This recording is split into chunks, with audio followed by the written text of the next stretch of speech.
Good afternoon, everyone. Hello, and thank you for joining us today to discuss automation and network planning strategies. My name is Julia Sanagata, and I am a Services and Networking Manager here at Kendall Electric, joined today by some of my colleagues, Phil Reese, Kathy Redman, and Larry Murray. This team is part of your Kendall Electric Services and Networking team, a team that's focused on helping you identify services and strategies which could help accelerate your business's performance. Today, we're here to discuss how you can leverage data to enhance the performance of your automation and network assets. First, we intend to provide you a high-level overview of asset management concepts.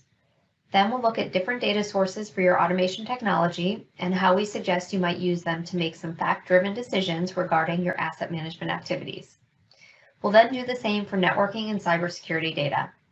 Finally, we thought we'd wrap up by opening the floor to questions from all the specialists that presented here today. At the end of our session, our primary goal is to have provided you with various ways to effectively use contextualized data to improve your business outcome. With that, I'd like to turn it over to my colleague Phil for an overview of asset management concepts and their various consideration factors. Thanks. Phil? Thank you, Julia. Hello, everyone. Thank you for your time today and the opportunity to connect. My name is Phil Reese. I have been working with industrial automation and power systems since the mid-1990s. The first decade of my career was spent in manufacturing.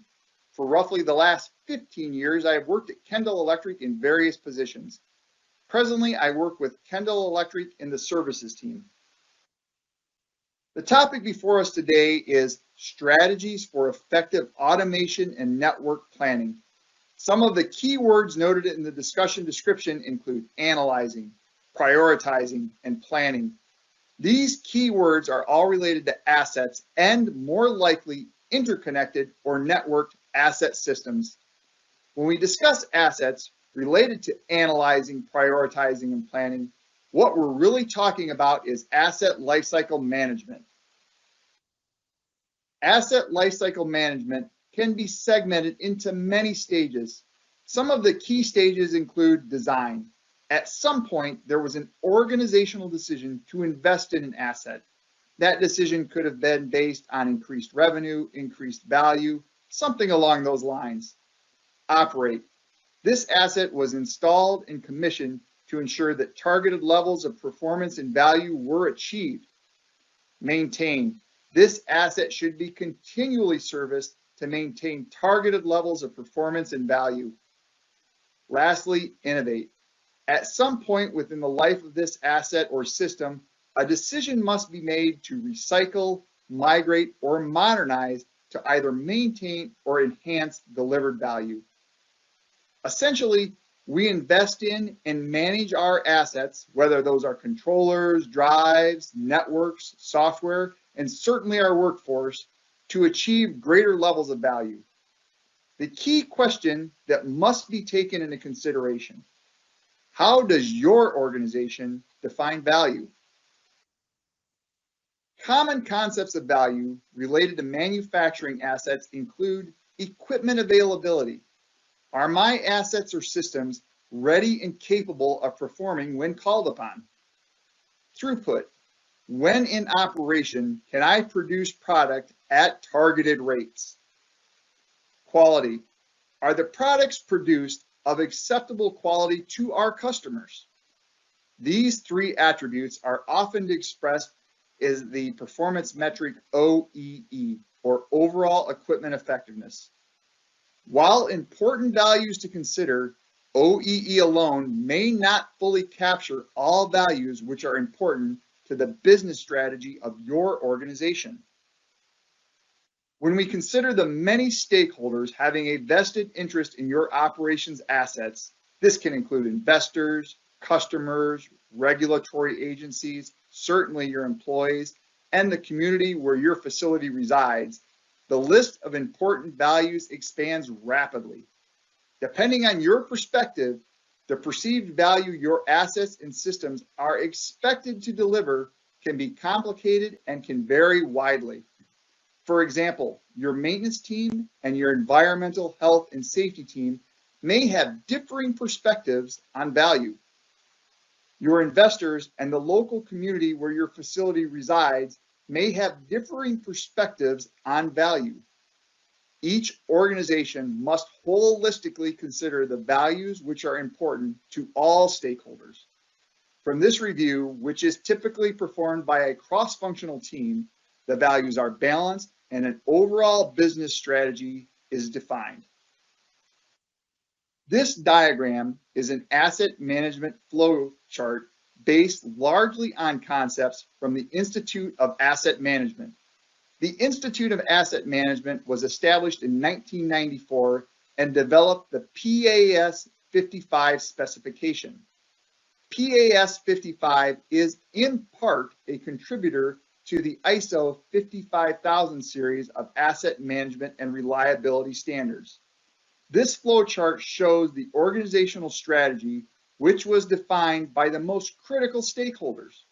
This organizational strategy with input from the workforce is taken into consideration when planning asset lifecycle management activities. These activities are the design, operate, maintain, and innovate stages previously discussed. There is also a component of risk management to consider. When risk is identified, for example, automation network cyber risk, the organization must provide guidance based on the acceptable level of risk as determined by that organization. As needed, asset lifecycle activities can be implemented to manage the identified risk. There is, however, a significant gap in this asset management flowchart: asset data and information. The Institute of Asset Management has noted that typically organizations do not have perfect or even adequate asset information in either the quality or quantity they require to support asset lifecycle management decisions. This statement is supported by a recent Harvard Business Review publication noting that only 26% of organizations report having established a data-driven organization. This means that a vast majority of asset management decisions lack adequate data to support those decisions. Now, this does not mean that those decisions are bad. This does, however, mean that the decisions are likely not optimized. In study after study, we see organizations that embrace data-driven decisions will outperform those organizations that do not. Because of this, we see the manufacturing sector rapidly moving to embrace data and data-driven decisions. For example, a recent study by Aberdeen indicates that between 40 and 60% of manufacturers now define digital transformation as a significant initiative for their organizations. In summary, contextualized data can improve your decisions and asset management activities. This will accelerate the critical business outcomes which are defined by your most important stakeholders. Data makes the difference. For the remainder of our discussion today, our team would like to focus on solutions that can provide you rapid access to contextualized data. This contextualized data will empower your team to make data-driven decisions. We will provide several examples on how you might use this data to accelerate your business outcomes. That said, your organizational strategies may differ a bit from these examples. Please note that the underlying information and data can be analyzed in many ways to best support your individual outcomes and perspectives. Thank you again for your time today. Thanks, Phil. I agree. I think a lot of our customers on this call have great gut instincts, and often we're all making decisions based on that, and that certainly isn't a bad thing. But to your point, those decisions might not be optimized the way they could be with contextualized data. So on that note, I'd like to turn it over to Kathy Redmond to talk a little bit about automation assets and what data might be used and how it might be used for activity planning. Kathy? Thank you, Julia. Hello, everyone. I'm Kathy Redmond, Service Specialist for Kendall Electric in East Tennessee. I've been with Kendall for 3.5 years and have almost 10 years industry experience.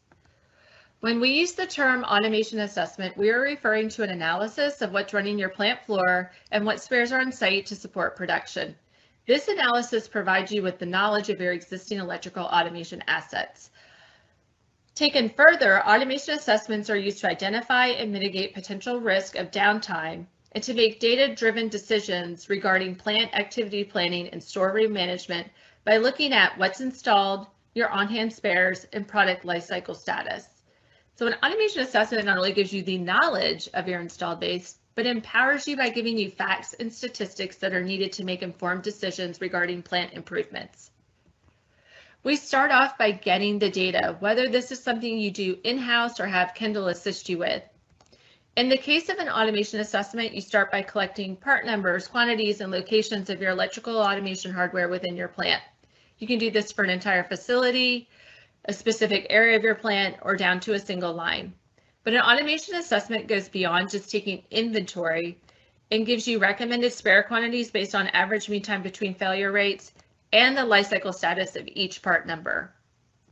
Now, in the words of Mark Twain, data is like garbage. You better know what you're going to do with it before you collect it. Getting the data is just the first part of the equation. Let's talk about 3 key ways to apply this data. To identify areas of risk to plant production, to prioritize which areas you address first, and then using that to help you create both your short and long-term plans and schedules for projects and improvement activities within the plant. When you receive your reports, you will want to look at areas that hold the greatest risk to your production, namely hardware running without a spare, and really focus in on discontinued hardware. This is hardware that no longer has spares available and may not have repair available either. And hardware that is running your critical machine. Both of these open you up to large losses of production and revenue due to extended downtime. You also want to look at your overall obsolescence of your facility. Where is the old stuff?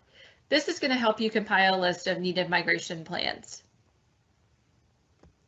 So you've made your list and now you need to prioritize them.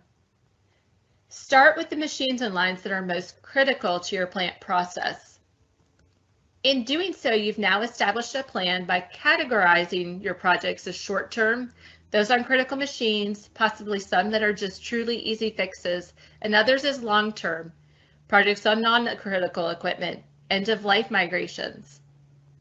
You can also use this data for funding justification for these projects, building your case why your project needs to be improved.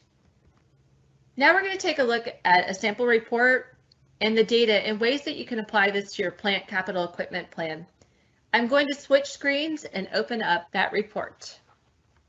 When you receive your automation assessment reports, they are delivered in an Excel spreadsheet format.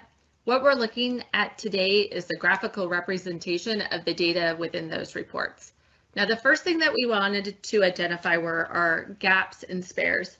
What hardware do we have running production that doesn't have a spare on site? So let's click on storeroom.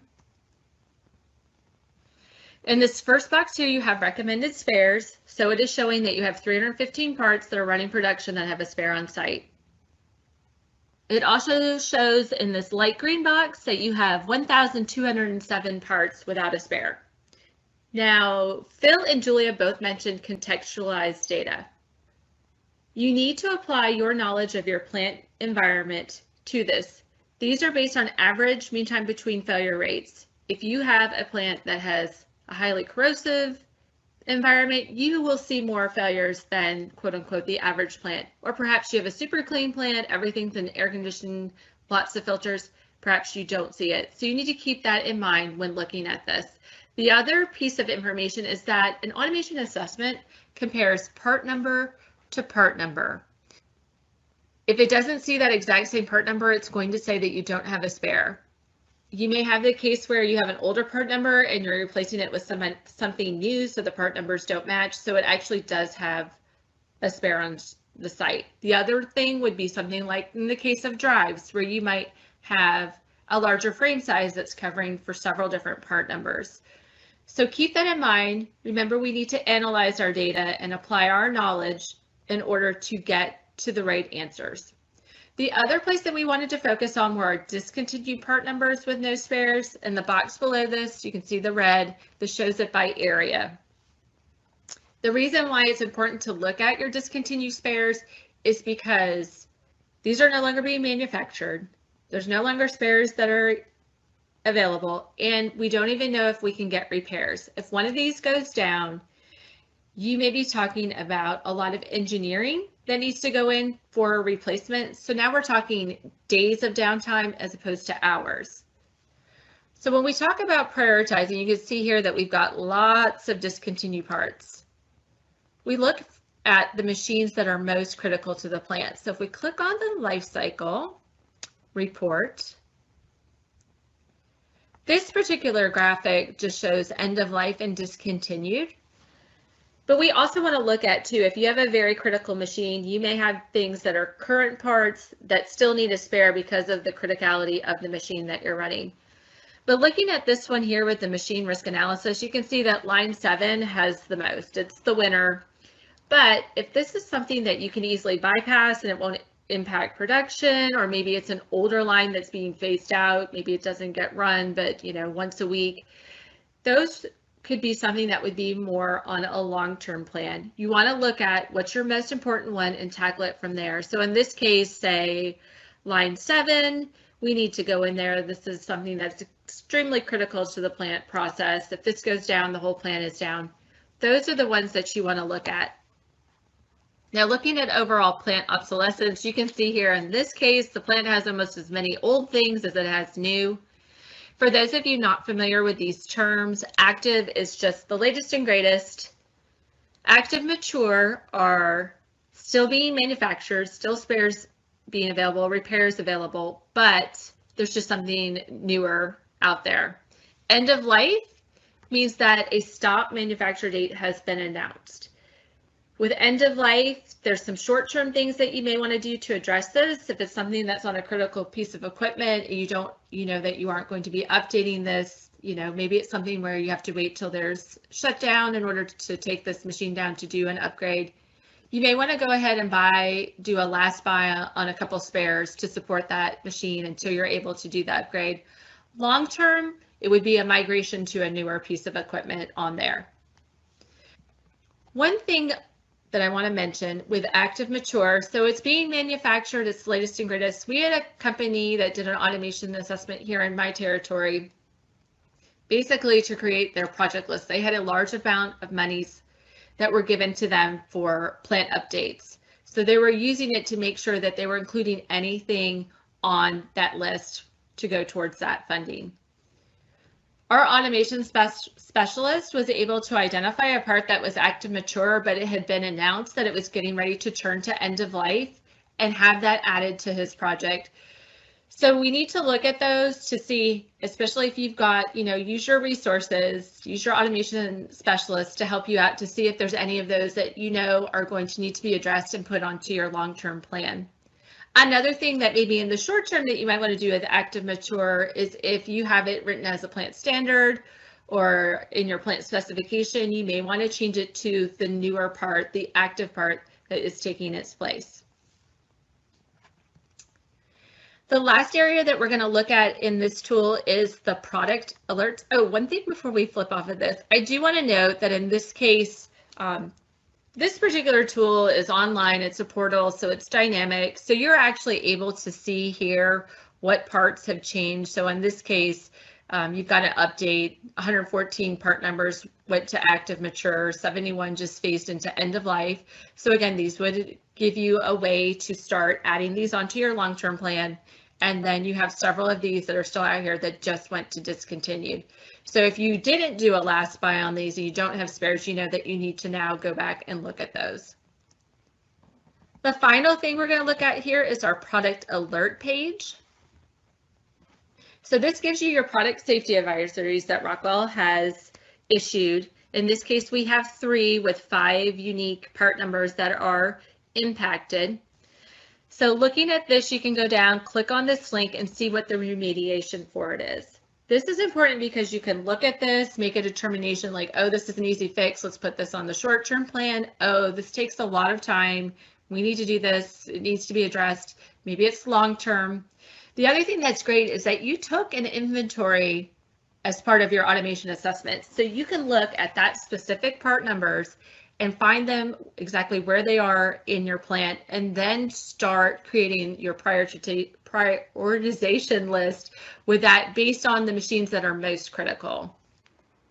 In summary, the data included inside an automation assessment is a very useful tool. It can help you discover areas with the high risk of extended downtime within your facility, determine needed spares based on machine importance, and help you prioritize your spare spend, help you create your short-term and long-term project lists within the plant, and use it as a way to help build and strengthen your case for project funding.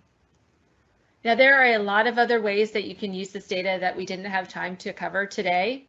So if you'd like to explore this further, please reach out to your local service specialist. And with that, I'm going to turn it over to Julia. Thank you very much.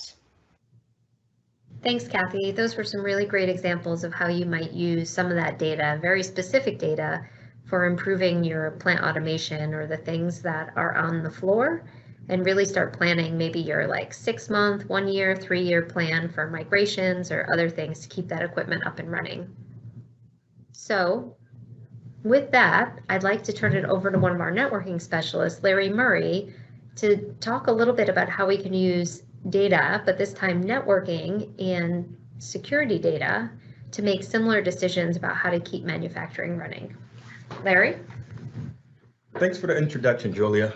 I'm one of your network and security resources at Kendall. I've been in the networking and security field for 13 years, with 5 of those years dedicated to designing networks that support and secure building automation systems. Before I demonstrate how someone would use the information contained in your security assessment, I'd like to briefly go over the history of cybersecurity attacks, or at least the very first recognized attack. This information is pulled from a report that was prepared for the U.S. Department of Energy in 2018.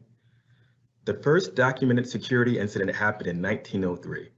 This attack was the Marconi wireless telegraph hack, where a competitor to Marconi decided to prove that the wireless telegraph was not a secure method of communication. Marconi's competitor used their own transmitter to overrun the telegraph's original signal and send some unflattering messages about Marconi during a security exhibition for said telegraph. This event sparked the birth of wireless security. All right, the brief history lesson is over. The big draw here is the increased frequency of cybersecurity attacks. 97 years passed before the next major cybersecurity incident was documented. From 2008 through 2012, there was an average of about 2 major attacks per year. We see a small uptick in 2013 and 2014, but I'd like to draw your attention to 2017, where we had 5 attacks that year. That's almost 1 major industry breach every 2 months, and the frequency of attacks have only increased since then. I came across an article from the University of Georgia that estimates that a cybersecurity attack happens in some way, shape, or form every 39 seconds. Here's another statistic from a study performed by the cybersecurity firm Positive Technologies. They performed a penetration testing project in 2021 and noted that cyber criminals could breach 93% of company networks. Full disclosure, these attacks were against financial organizations which adopted network security practices years before the industrial sector. Want to know what their biggest find was? That most of the security in play was outdated. Which brings us to our first point. Securing your network is a journey and not a destination.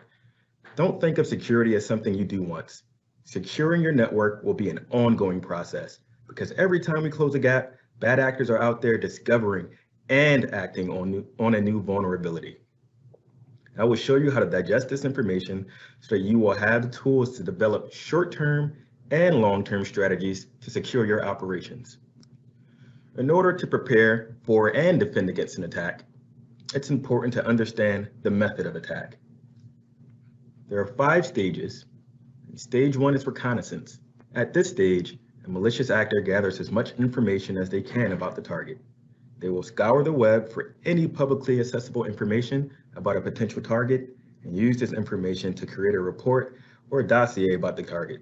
Stage 2 is scanning. At this stage, the malicious actor has picked a target based on data from the previous phase.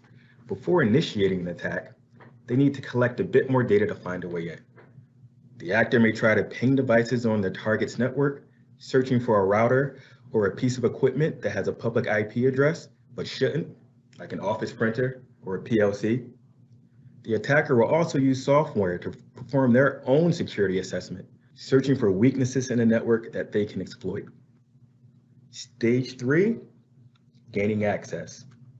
Once an attacker obtains reliable information from a phishing campaign, or if they pinpoint an opening after performing their own security assessment, they take action and use that information to access the target's network. Gaining access isn't limited to targeting equipment remotely. If an organization does not have reliable physical security in place, an attacker can just show up to a site, walk into a network closet, and gain access. Stage 4 is maintaining access. This stage is typically the longest lasting phase in the process. Once the attacker gains access, they will not act right away. They will install some type of malware to create a backdoor and maintain access to the target's resources. The attacker then spends weeks or maybe months observing operations and determining what data they have access to and what they can take with them. Once they've determined they have access to the data they want and will not be detected, the attacker will work towards their objective, which could be stealing trade secrets, deleting data, or encrypting data for a ransomware attack. In stage 5, clearing tracks. The attacker will attempt to cover their tracks at this phase. This entails deleting phishing emails sent during the scanning stage and removing user accounts and any malware that they installed when they first joined the customer's network. If the attacker's goal is to extract money from the victim, they will install ransomware within the enterprise and leave it installed while they remove all other traces of them ever being on your network. Now that we understand the plan of attack, we can disrupt it. So, for a quick review, this is what the stages of attack look like. And here is where we mount our defense. This is a two-pronged defense that starts at stage 2. If all industrial equipment is secured behind an enterprise firewall, or better yet, an IDMZ, a scan will yield very little information. Moving to the next defensive position, we work under the realistic assumption that no defense can be absolute.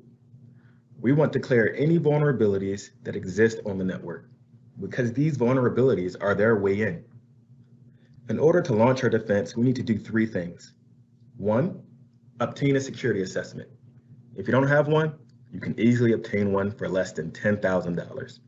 Step 2, read the assessment.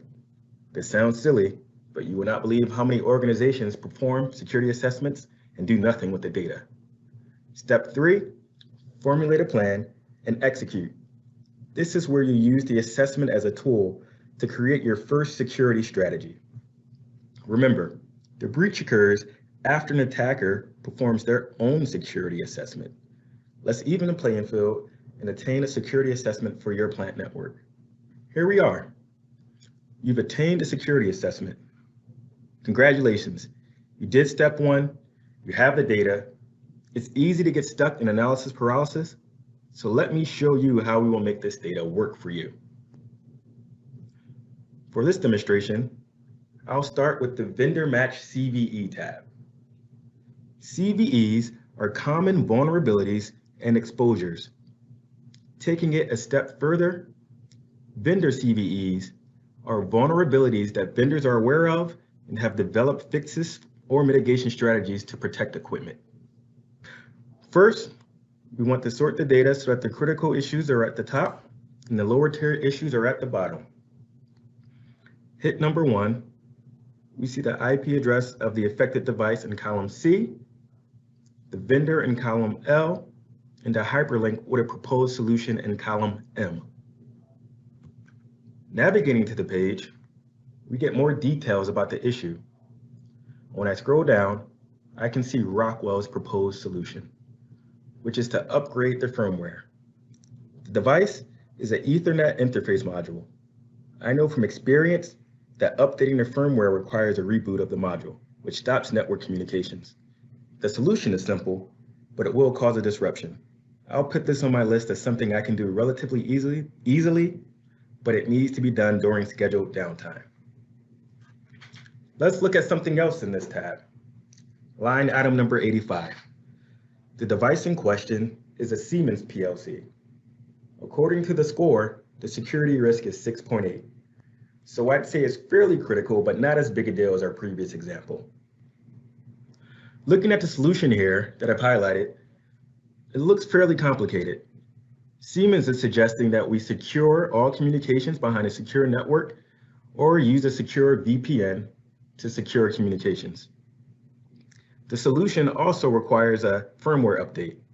Some configuration changes on the PLC are also required. The impact is lower than our previous solution, but it requires a little bit more work. Maybe this issue and others that require the same kind of effort can be bundled into a project with a network redesign. Let's look at one more example, except this time we'll switch to the Windows CVEs tab. This tab will list common vulnerabilities and exposures on the Windows computers in your organizations. Let's look at this guy here, line 34. It shows a Windows SMB vulnerability with a score of 7. I'd say the impact is fairly critical. When we drill down into the solution from the URL in column H, we see step-by-step instructions on resolving the issue. It's 3 steps, which looks like they take less than 5 minutes to complete, even with a reboot. I'm focusing on time here, but what did we just accomplish? We just made your system more secure in less than 5 minutes. Go through the assessment, compile a list of quick and easy fixes, and deploy them next week. Let's look at a few tabs that don't have a score associated with them. I'll use the SNMP Query and Assets tab, which is admittedly a bit more IT focused than OT, but still important nonetheless. SNMP can be used to gather data from network equipment. You should always recognize and vet every IP address under the query source column and vendor in the vendor column.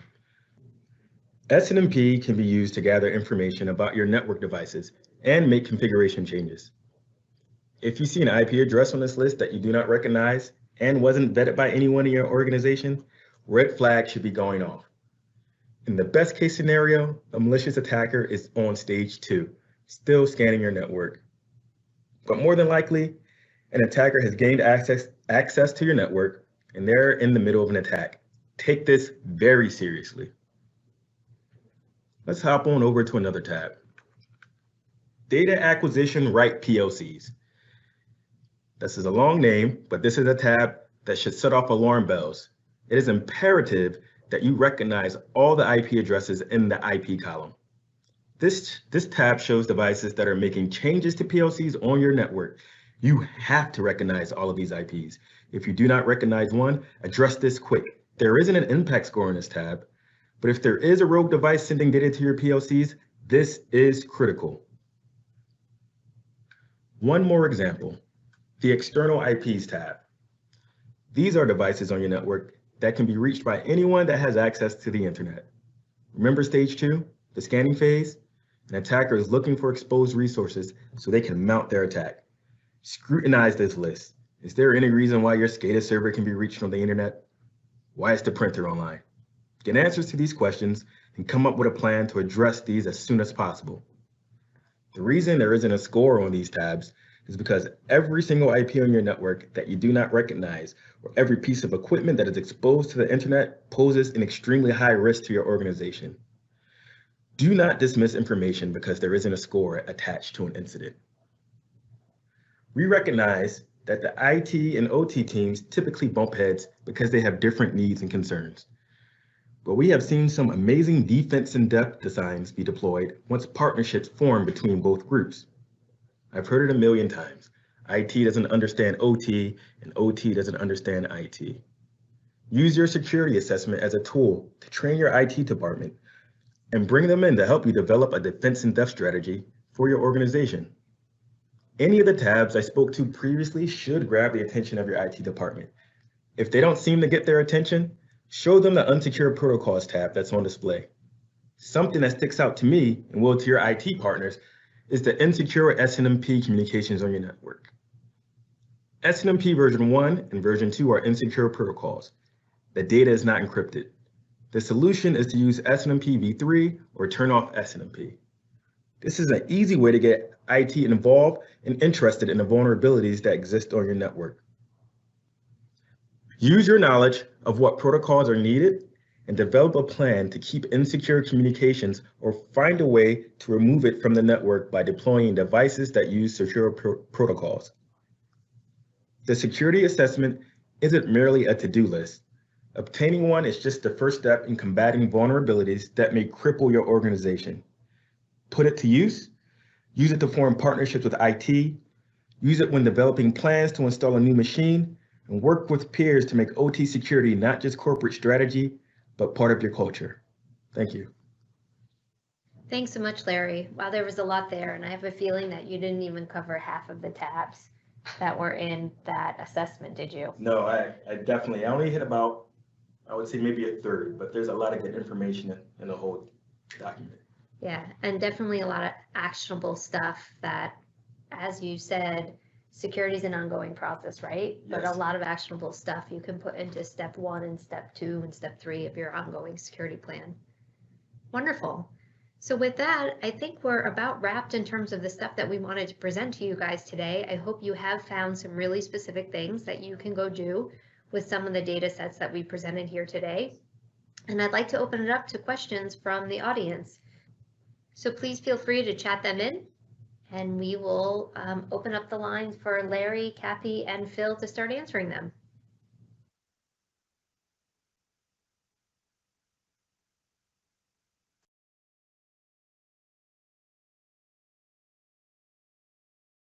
All right.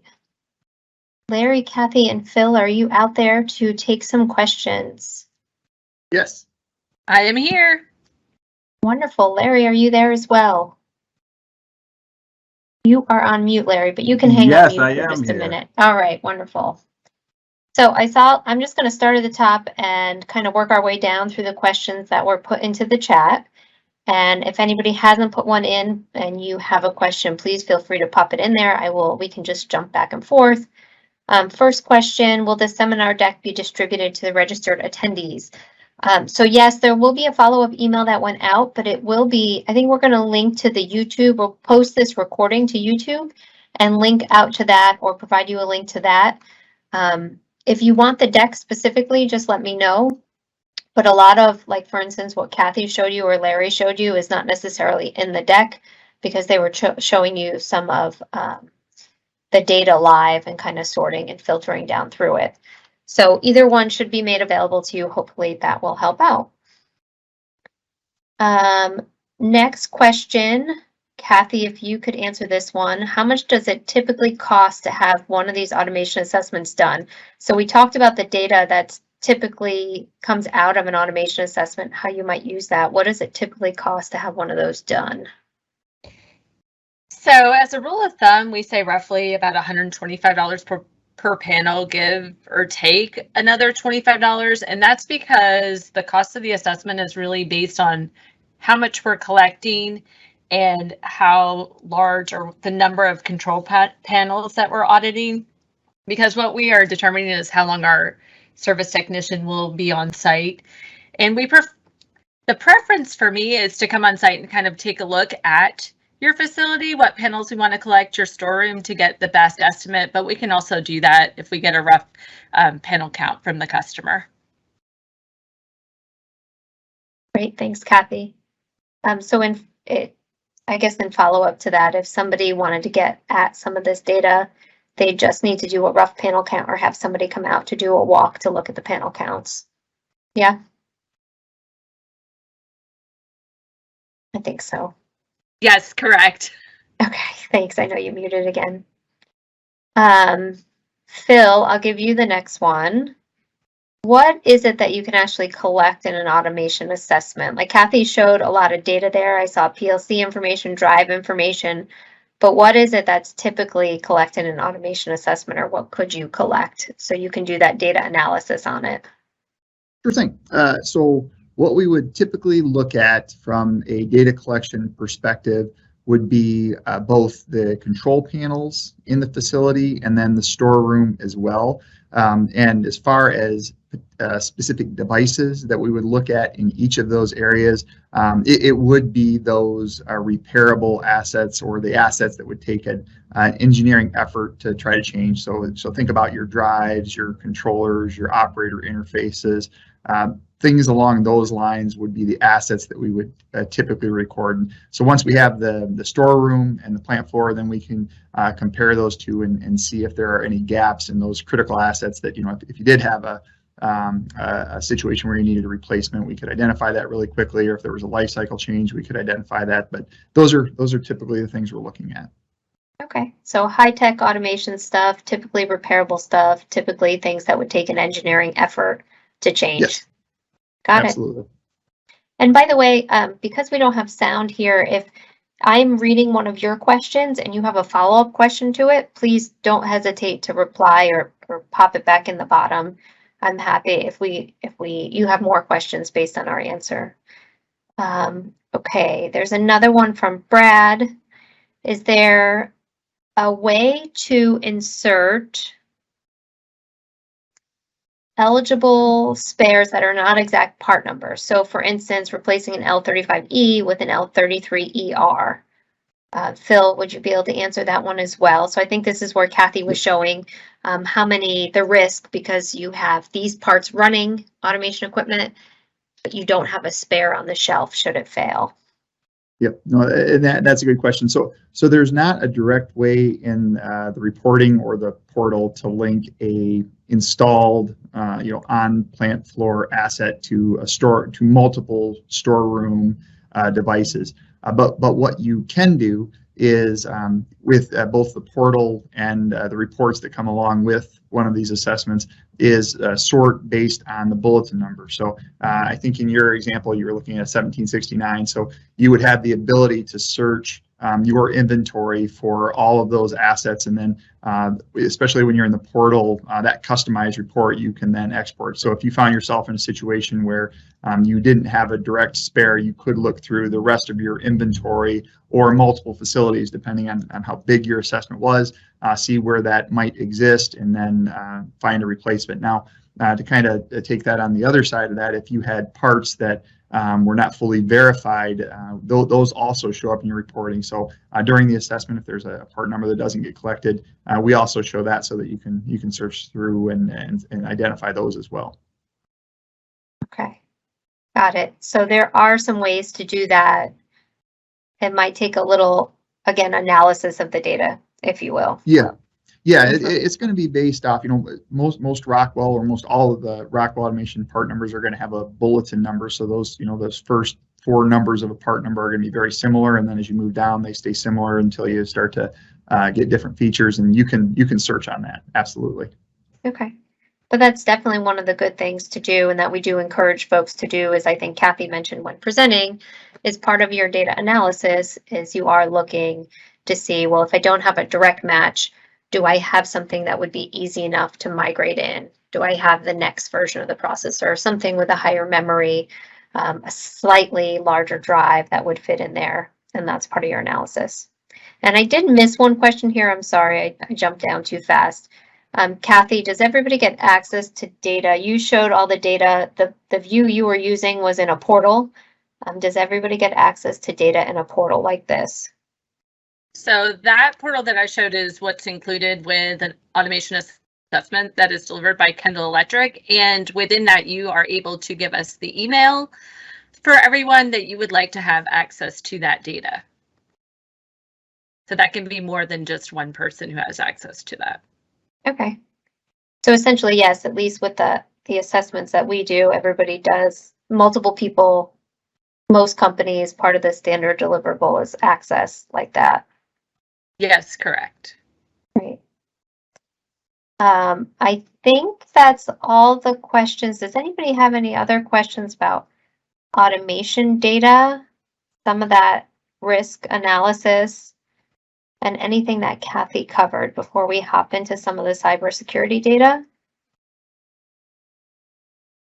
There is a question about the workflow, and I can speak directly to the automation assessment as far as what the process is. So after, yes, please. I missed it. yeah. Sorry. No, that's okay. After we get the panel count, which you want collected, the quote, you decide that you want to move forward with it. We always, and I recommend that no matter what you're doing or who you use, we always schedule a kickoff meeting before we do anything. And that's just to review what we're collecting, if there's any areas of the plant that we're not going to go in, and we just make sure that we're all on the same page. We schedule our service technician to come in and do the collection. That involves having an escort because they're going to be having to open up panels, and we just do the inventory, also go through the storeroom. It usually takes about, once the collection is done and submitted, usually right now it's taking us about 3 to 4 weeks to get the reports back. That sometimes is longer. I find that my assessments that are done in December, it gets pushed out a little bit more, like 6, maybe even a little bit longer than that, because there's a lot of people who do those because that's the end of the fiscal year for a lot of my customers. So they have that money left and they go ahead and do it. So there are times of the year where that takes a little bit longer. And from that, then we go through that. If with your permission, we share that with our automation engineers, with the specialists, so they can comb through the data and see if there's any areas of concern that they want to bring up. And then we have a review meeting together to go through the findings of the automation assessment and then go through what our next steps are. Great, thanks. You're welcome.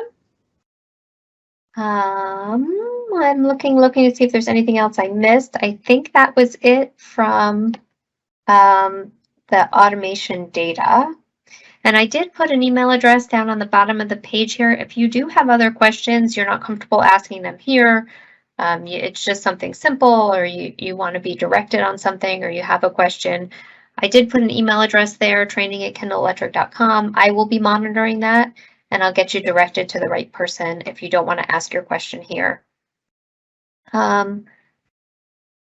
I think, Kathy, you were talking about timing there. I was thinking as you were talking, you know, if we're heading towards the end of the year, we're not heading towards the end of the year. It's July now. So if people are starting to think about doing capital planning for next year, the next couple of months would probably be the right time to try to get that data in front of them, for you guys to get your data so that you can start looking at it, analyzing it, and it might help you with your 2023 capital plans. I think the timing for that, based on what Kathy just outlined, might be here in the next few months. Just a thought. Okay, with that, I will ask Larry to unmute and see if we can answer a few of the cybersecurity questions. And then we'll wrap up. So Larry, what does a scan like the one done here, when does it typically happen? Is it usually done offline or during a shutdown? No way. We typically do this scan while production is up and running.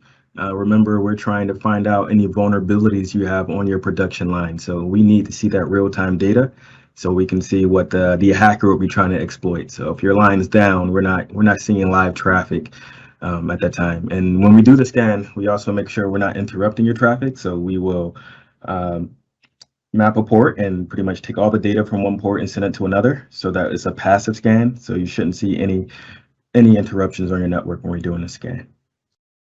Makes sense. And how often, I've gotten this question before, how often do you suggest we should do a cybersecurity assessment like the one that you showed data from? So we suggest taking this as a first step. We don't really want to put a timeline on it, but our suggestion is you get this first assessment and you fix the things you can. And it might make sense to get a second or third assessment as you move throughout your security strategy. But if let's say you do your first one and then you fix everything, you take 3 months out till you do your second security assessment, that delta is probably when an attack could occur. Because remember, the attacker is trying to get in and not get caught getting your data and get out. So we think this is a good place to start, but we would suggest then you look at finding some solution that's always active, like a Clarity solution or some online solution that's monitoring your network at all times, so that in that delta in between these assessments, you know that an attack hasn't occurred. That makes sense as well. So most people use this as kind of like a baseline, make some significant improvements, some plans, but ultimately are working towards some type of online monitoring so they see any changes real time. Yep, Once exactly. they're a little more mature in their security strategy. Yep, that's what we suggest. Yeah, and we think that's the best way forward. Is taking one step at a time. You don't want to dive in head first. There's a lot of easy things you can miss, and I think this assessment gives you the keys to fix those things. Okay. So with that, I don't see any additional questions in the chat. We'll give it just another few seconds here to see if anybody else has any additional questions, particularly for Larry, based on what he just said. And then I think we'll get wrapped up for the day. Again, apologize for the technical glitch right in the beginning. Thank you guys for hopping on a few minutes late with us. We hope you found this content valuable. We're happy to answer any follow-up, or if you have specific questions about the data strategies, how you might use that kind of data in any of the individual pieces that they presented. The team is very happy to answer those offline, so you just let us know. All right. Well, if there's no additional questions, I think we will go ahead and sign off. Thank you all very much. Have a great rest of your day.